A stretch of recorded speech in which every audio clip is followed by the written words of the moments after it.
L'intelligence culturelle, bon, d'abord ça fait partie de l'intelligence économique étant prise au sens global.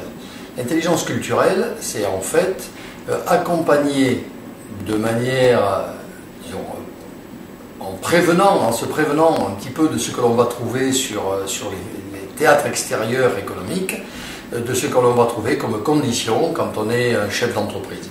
Je vous prends un exemple, si je veux exporter vers la Chine, eh bien je vais regarder d'abord dans quelle partie de Chine je vais aller monter mon affaire ou bien livrer des produits. Je vais m'intéresser aux besoins des Chinois de cette région. Je vais m'intéresser aussi, si je veux monter plus tard une partie de mon entreprise sur les lieux, eh bien de l'accès que je vais pouvoir avoir à l'énergie, de l'accès aux télécommunications, des conditions juridiques, etc., etc. Ça, c'est le sens, si vous voulez, accompagnement des entreprises.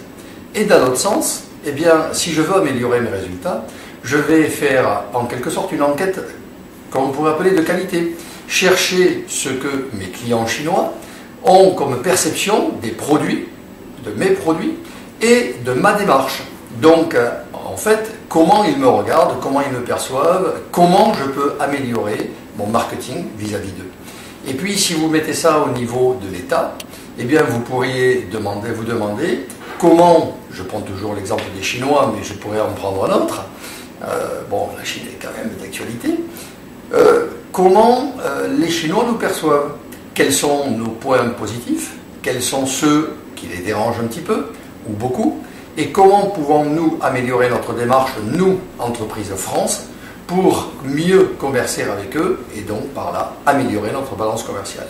Donc vous voyez que cette démarche qui au départ part sur une différence de culture, une recherche de savoir comment on va pouvoir jeter des ponts entre notre culture et la leur, elle se termine quand même dans le champ économique pour savoir comment on va pouvoir faire mieux le commerce avec eux et finalement améliorer notre balance commerciale.